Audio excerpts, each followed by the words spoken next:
Halo semuanya, sahabat Scott orang Indonesia. Akhir-akhir ini kita melihat begitu gencarnya serangan-serangan para apologet Muslim terhadap iman kekristenan. Salah satu yang mereka lakukan adalah menyerang Rasul Paulus. Mereka mengata-ngatai Rasul Paulus dengan mengatakan bahwa Rasul Paulus telah membatalkan kitab Taurat lah, telah mengubah-ubah ajaran Yesus lah, dan berbagai macam tuduhan yang mereka lakukan kepada Paulus.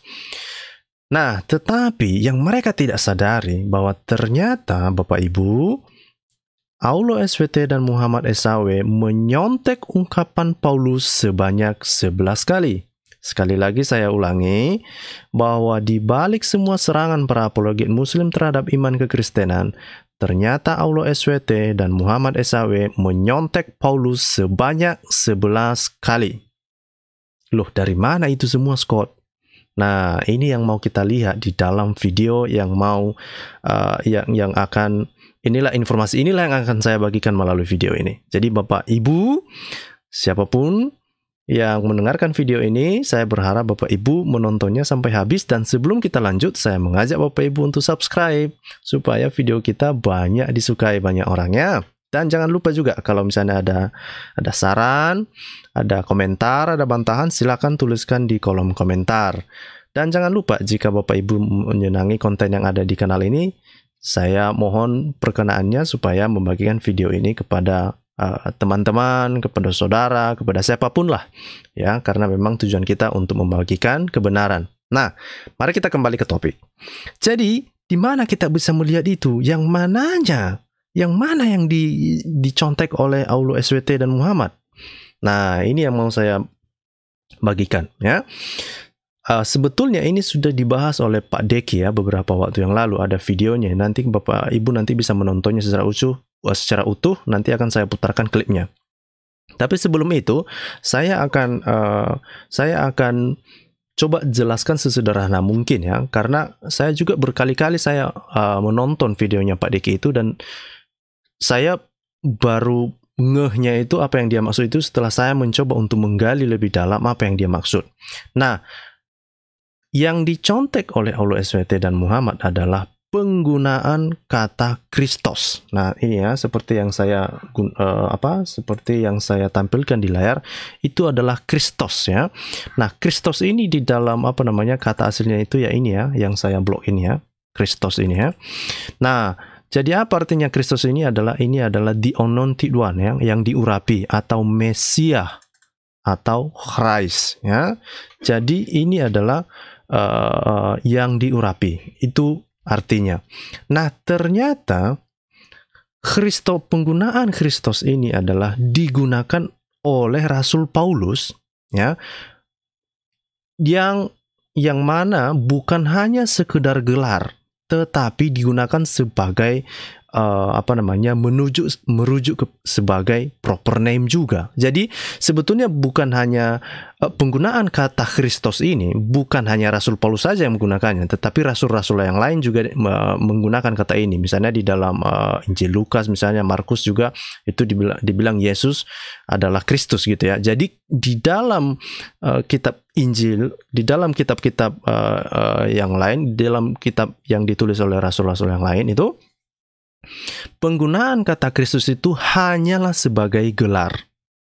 Tetapi di dalam surat-surat Paulus bukan hanya gelar, tetapi itu diidentifikasikan sebagai nama. Ya, nama pribadi lah, atau yang merujuk kepada pribadi. Jadi ketika orang mendengar nama Kristus misalnya, jadi Christ ini kan kalau bahasa Indonesia kan Kristus ya. Jadi ketika orang mendengar kata Kristus, maka itu orang pasti akan merujuk kepada nama pribadi, yaitu nama Yesus. Makanya di dalam beberapa surat-surat Paulus misalnya, kalau misalnya kita lihat nanti ya, itu lebih banyak disebut Yesus Kristus ya. Jadi Paulus menyebutnya itu Yesus Kristus ya. Ini saya bukakan deh gitu ya, Alkitab Sabda. Nah, ini mari kita lihat ya di dalam surat-surat Paulus ya. Di dalam surat Paulus, Yesus Kristus. Oke. Nah, jadi di dalam surat-surat Paulus, jadi Paulus menggunakannya itu namanya itu langsung Yesus Kristus.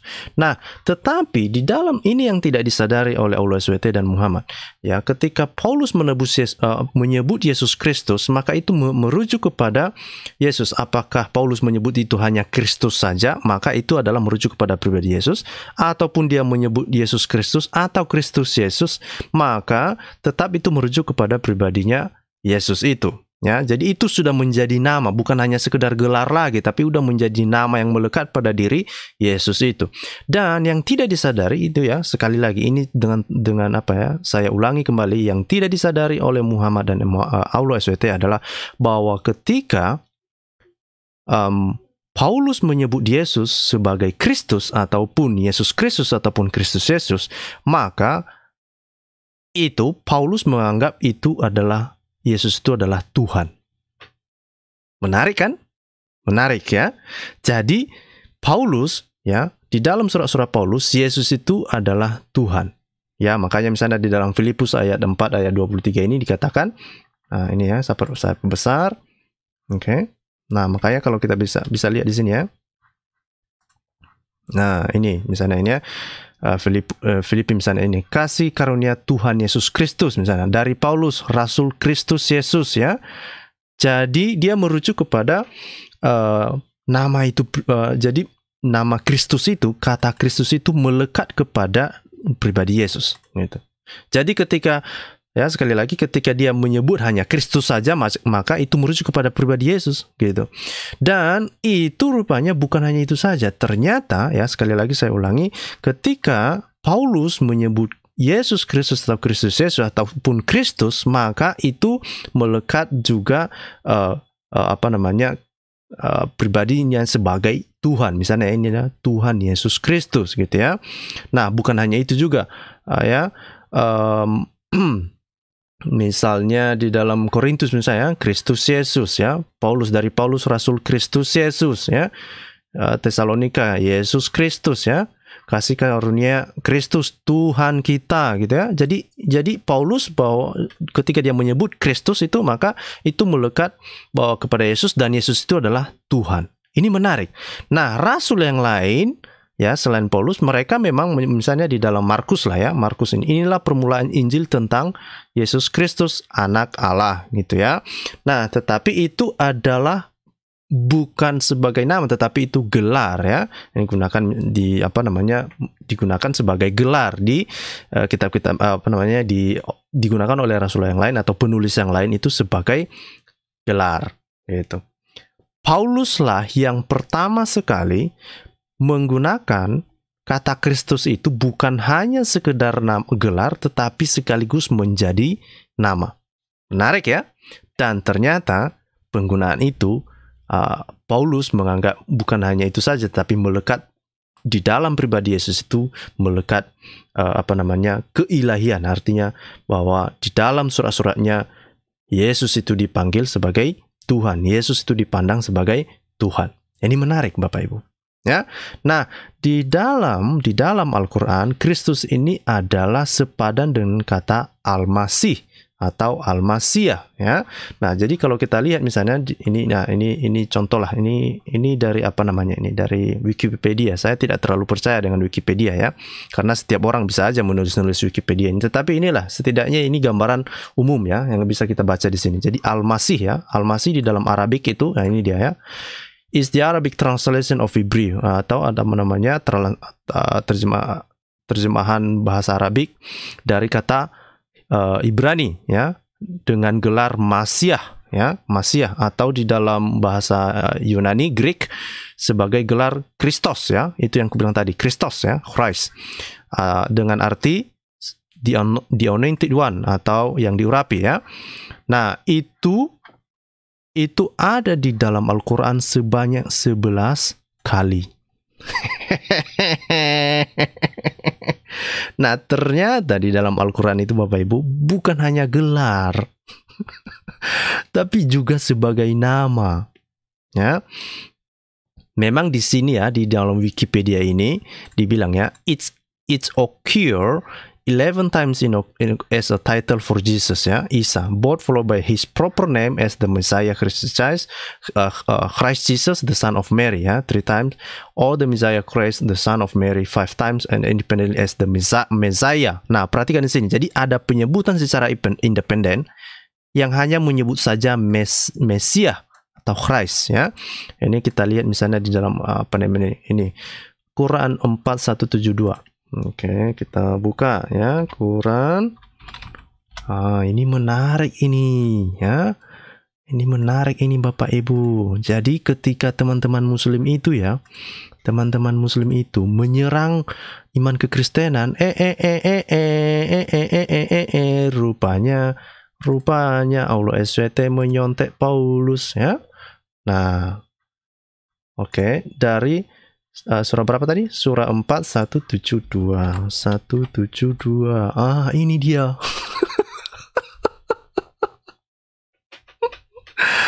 Oke, jadi Al-Masih sekali-sekali tidak enggan menjadi hamba Allah. Oke. Ya, ini ya. Al-Masih sekali-sekali tidak enggan menjadi hamba bagi Allah dan tidak pula enggan malaikat-malaikat yang terdekat kepada Allah. Barang siapa yang enggan dari menyembahnya dan menyombongkan diri, nanti Allah akan mengumpulkan mereka semua kepadanya. Jadi di ayat ini dengan jelas kita bisa melihat bahwa Al-Masih ini bukan hanya sekedar gelar lagi, tapi sudah merujuk kepada pribadi seseorang. Jadi ketika orang mendengar Al-Masih, maka orang mengetahui itu adalah Isa atau Yesus. Jadi dari mana itu penggunaan hal-hal seperti itu? Itu dimulai dari Rasul Paulus. Dan ternyata Muhammad dan Allah SWT menyontek Paulus. Nah, menarik kan? Nah, bukan hanya satu tempat rupanya, ya. Ini bisa kita lihat juga di dalam Quran 5 ayat 72. Ini dia lagi. Mari kita lihat. Ho ho ho ho. Ho ho ho. Memanglah orang muslim ini nggak tahu malu lah, serius lah. Banyak apologet muslim itu menyerang Paulus kan, nggak tahu mereka rupanya Tuhan mereka itu, ya, Tuhan yang mereka sembah nyontek dari Paulus. Coba nyontek. 572 ini. Oke, ini dibilang di sini, ya. Nah, ini sesungguhnya telah kafirlah orang-orang yang berkata, sesungguhnya Allah ialah Al-Masih putra Maryam. Siapa Al-Masih putra Maryam? Ya, Isa gitu, ya. Padahal Al-Masih, jadi dia hanya menyebut Al-Masih saja, tanpa menyebut Al-Masih Isa putra Maryam. Jadi ketika dia menyebut Al-Masih, maka itu merujuk kepada Isa. Jadi bukan hanya sekedar gelar lagi, ya, itu sudah menjadi nama.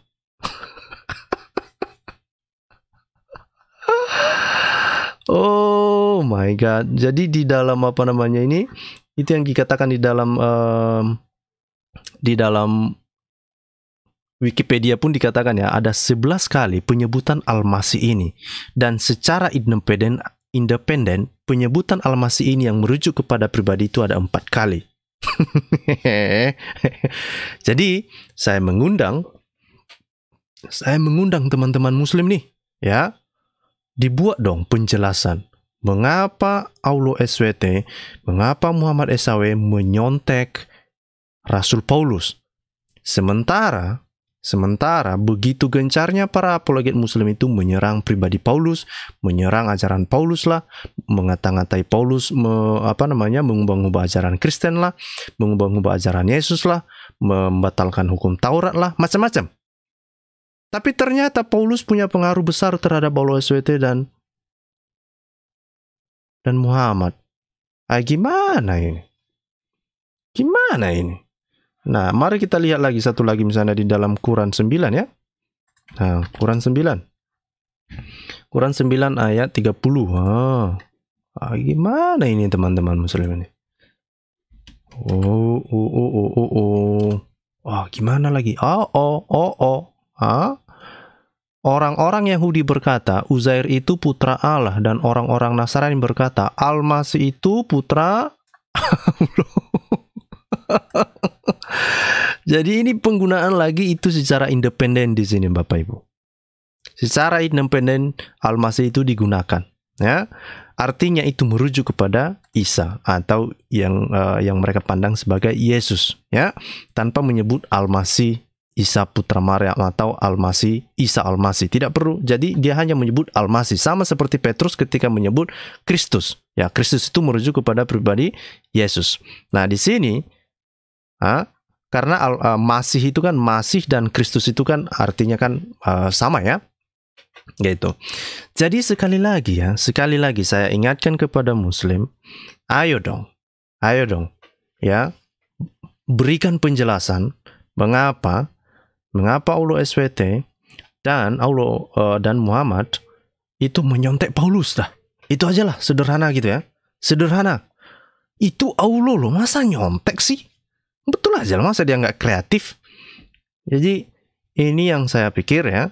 Daripada sibuk menyerang Paulus, ya saya berharap teman-teman Muslim, para apologet Muslim itu minta maaf lah kalian sama Aulo SWT sama Muhammad SAW, karena ternyata Aulo SWT dan Muhammad SAW pun nyontek dari Paulus.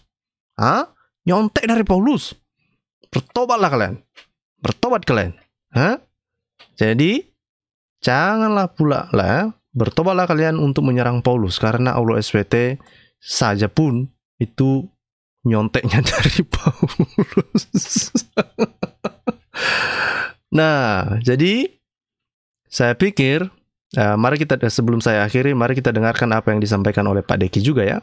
Ini Pak Deki sudah sudah menyampaikan hal ini beberapa waktu yang lalu, dan saya juga menontonnya berkali-kali ya, karena memang apa yang disampaikan Pak Deki ini sangat bermanfaat ya, dan saya juga mencari lagi ya untuk menelusuri, karena memang waktu saya mendengar pertama kali ini saya belum paham sekali, tetapi setelah saya pelajari ternyata memang betul, memang Aulo SWT ini ya, Aulo SWT dan Muhammad SAW ini nyontek Bapak Ibu. Aduh, aku nggak tahu lagi lah mau ngomong apa ya, tapi ya itulah yang terjadi terhadap isi Al-Quran ya, kalau kita baca. Mari kita dengarkan dulu Pak Deki ya, ngomong apa Pak Deki. Okay? Kamu harus tahu bahwa di dalam Quran Allah Subhanahu wa Ta'ala itu nyontek Paulus. Jadi ini sesuatu yang sangat menarik. Karena Muslim sekarang menghabiskan waktu mereka, menghabiskan upaya mereka, mengalokasikan banyak sekali waktu dan tenaga untuk membombardir Paulus dengan berbagai macam tuduhan omong kosong. Itu Muslim sekarang. Tapi mereka karena tidak pernah belajar apa-apa, seperti Muhammad yang mereka jual sebagai nabi buta huruf, tidak ngerti apa-apa. Mereka tidak tahu bahwa di dalam Quran Allah Subhanahu wa Ta'ala sebanyak 11 kali menyontek Paulus.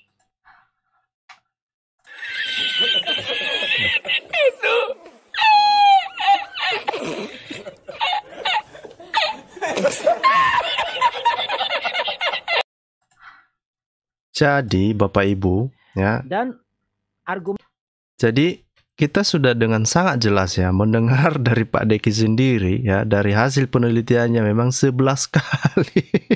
Dan Wikipedia pun mengatakan demikian juga ya, penyebutan Al-Masih itu ada 11 kali, dan ada 4 kali secara independen penyebutan Al-Masih itu di dalam Al-Quran, seperti yang kita lihat tadi ya. Mari kita lanjutkan apa yang disampaikan Pak Deki. Argumen ini adalah argumen yang original dari saya. Saudara tidak temukan argumen ini apakah dari Christian Prince atau David Wood atau Sam Samun. You tidak temukan ini. Ini argumen yang original dari saya. Karena problemnya itu begini.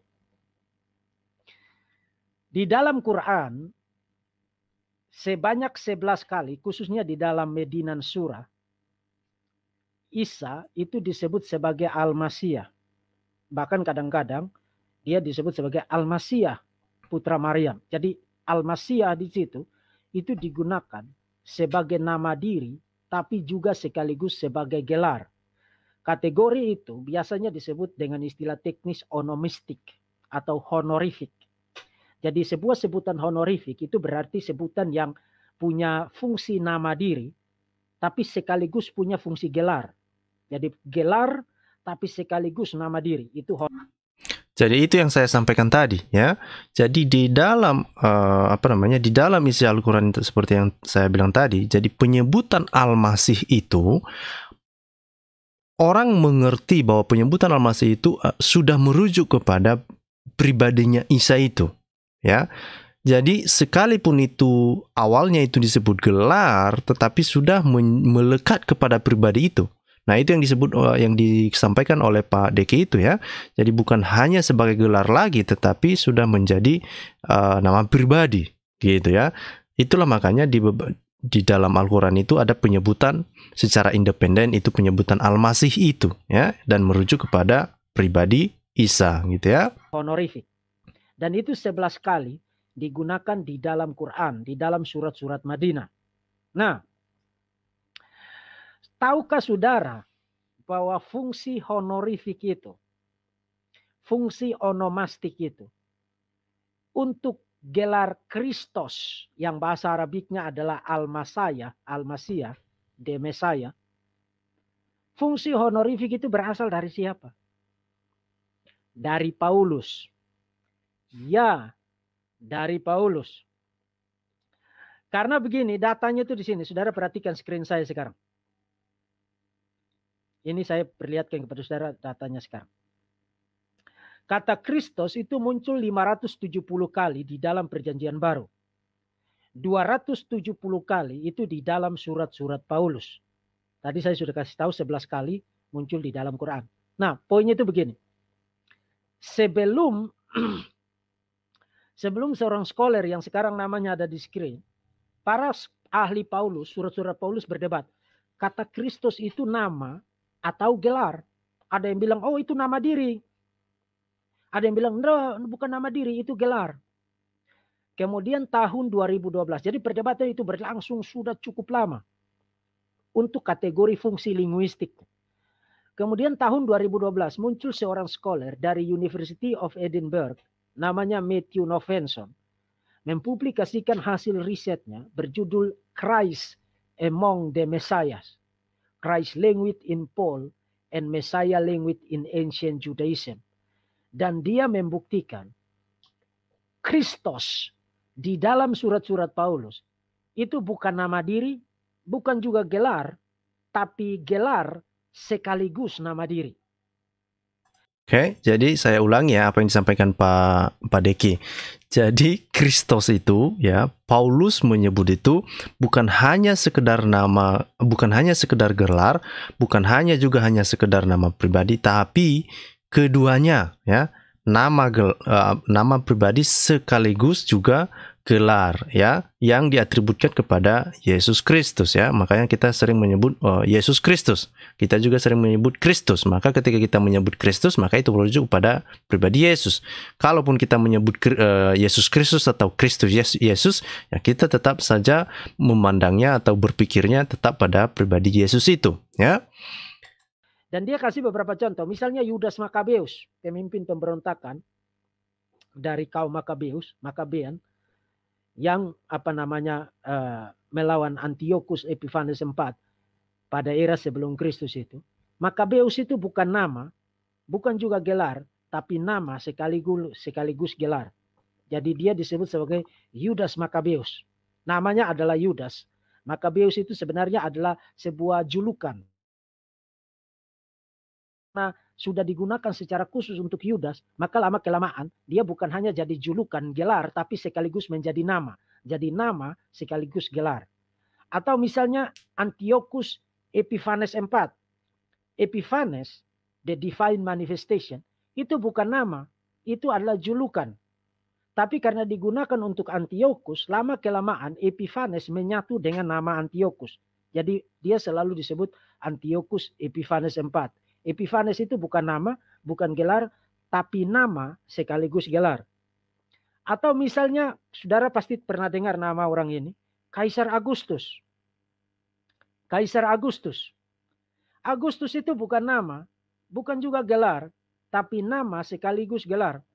Karena nama diri dari kaisar itu sebenarnya bukan Agustus, tapi Octavianus.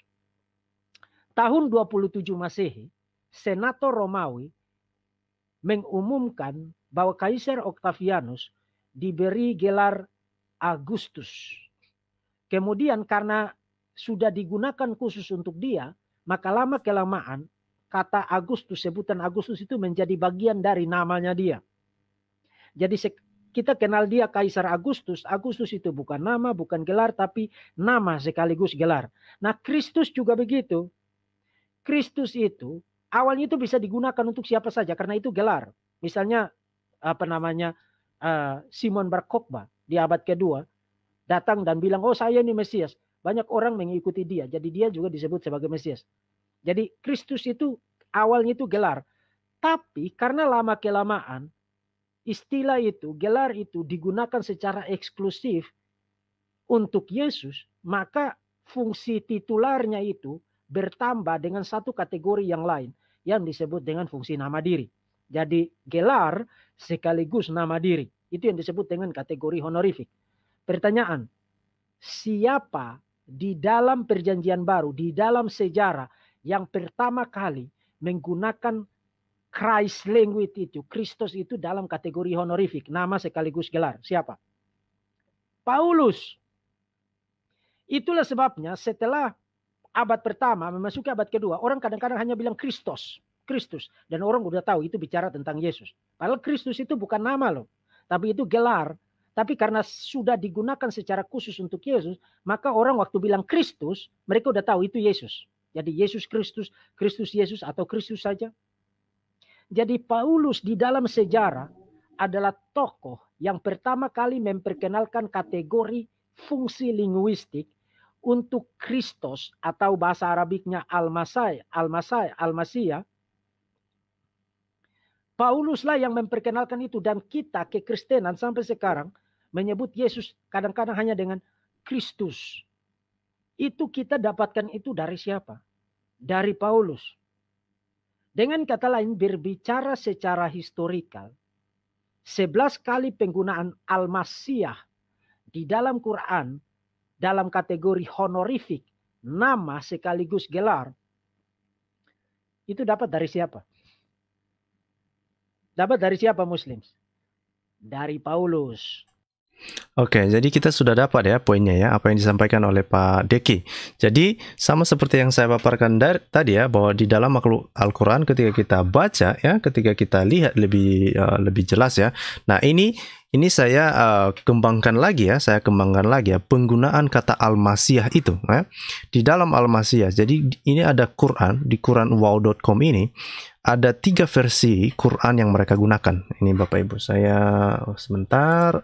Oke, ada 3 versi Quran yang mereka gunakan ya. Ada Arabic modern ini ya, Arabic modern ini yang sudah ada dot-dotnya ini ya. Ini sudah ada ini. Nah, kata Al-Masiyah itu ternyata itu digunakan sebanyak 8 kali ya. Ini Al-Masiyah ini. Ini kata Al-Masiyah ini ya, 8 kali ya. Nah, tetapi kalau kita misalnya lihat ya, menggunakan Al-Quran Arabik yang versi yang lain ya, ini ada versi yang lain ini ya, ini coba kita ganti ya. Nah, ternyata kata Al-Masih muncul 10 kali. Ini dia Al-Masih ya. Oke. Nah, beda lagi kalau misalnya kita ganti ada satu Arabik lagi ya. Ini kayak kurang tahu ini apa ini. Mungkin teman-teman Muslim bisa menjelaskan deh. Ya, jelaskan aja ke kita mengapa ini penggunaan kata Al-Masih ini dalam 3 versi bahasa Arab ada Al-Masih beda-beda jumlahnya kata Al-Masih ya. Ini dia. Ya mungkin mereka bilang itu masalah kiraan lah, masalah pelafalan, masalah apa itu terserah lah. Tetapi dari penelusuran kita dulu kita menemukan kata Al-Masih dalam bahasa Arab itu ada di sini ada 14 kali ya. 14 kali. Nah, tadi Pak Deki kan mengatakan 11 kali. kita memang tidak tahu itu Quran yang versi mana yang dirujuk oleh Pak Dek ya. Memang perlu juga untuk mencari tahu itu ya. Tapi dari versi Arabik yang ada di sini, ada 3 versi Arabik ini. Nah, ini ada jumlah kata, penggunaan kata al-masih itu ada dengan jumlah tertentu ya, bergantung dari versi Arabik yang mana ya. Nah, tetapi kalau saya kayaknya website ini lebih menyukai Arabik yang modern ini ya. Arabik modern ini dikasih di urutan pertama ini Qurani ini. Nah, di dalam Qurani yang pertama ini, nah saya kurang tahu lah ini. Mungkin itu Arab modern itu yang mungkin yang mereka pakai lah ya. Nah, di dalam Arab modern itu kata al-masih itu ada berapa tadi? Ada 8 kali ya. Ada 8 kali. Nah, terus kalau misalnya kita lihat misalnya yang versi bahasa Indonesia deh. Kita lihat dulu versi bahasa Indonesia ya. Versi bahasa Indonesia. Berapa kali sih digunakan kata al-masih? Oh, nggak ada ya. Ini al-masih. Al-masih. Oh. 9 kali. Ada 9 kali penggunaan kata al-masih di dalam terjemahan bahasa Indonesia. Ini versi bahasa Indonesia Kemenak kayaknya. Coba kita lihat yang versi Quraisy Shihab. Quraisy Shihab berapa sih? Ini Quraisy Shihab cuma 2 kali. Oh bukan ya? Apa sih? Menyembah al-masih. Oh, cuma 1 kali. Di terjemahannya si Quraisy Shihab cuma 1 kali al-masih. Apa sih? Nah, ini kurang tahu lah. Tapi kalau versi Kemenak kayaknya itu versi Kemenak, ini dia ada 9 kali ya penggunaan kata al-masih itu. Ini al-masih putra Maryam, al-masih ya, ini independen dia ya menggunakannya, Isa putra Maryam ya. Sesungguhnya al-masih ini independen penggunaannya ya. Ini yang tadi yang independen, ini yang independen ya. Ini masih adalah al-masih Isa putra Maryam, masih nyambung ya. Kalau yang ini benar-benar independen ya, al-masih ya, hanya langsung merujuk ke situ ya. Kemudian mana lagi yang independen? Kita lihat yang independen. Oh, ini dia al-masih putra Allah ya. Ini dia. Al-masih itu putra Allah gitu ya. Jadi itu merujuk kepada pribadi Isa. Jadi seperti yang disampaikan oleh Pak Diki tadi, itu bukan hanya gelar lagi, tapi sudah menjadi sekaligus nama pribadi. Jadi selamat ya. Selamat kepada teman-teman muslim ya. Gara-gara serangan-serangan muslim yang mengata-ngatai Paulus selama ini, yang mengubah, membatalkan hukum Taurat, inilah yang terjadi. Ternyata Aulo SWT dan Muhammad SAW itu menyontek Paulus.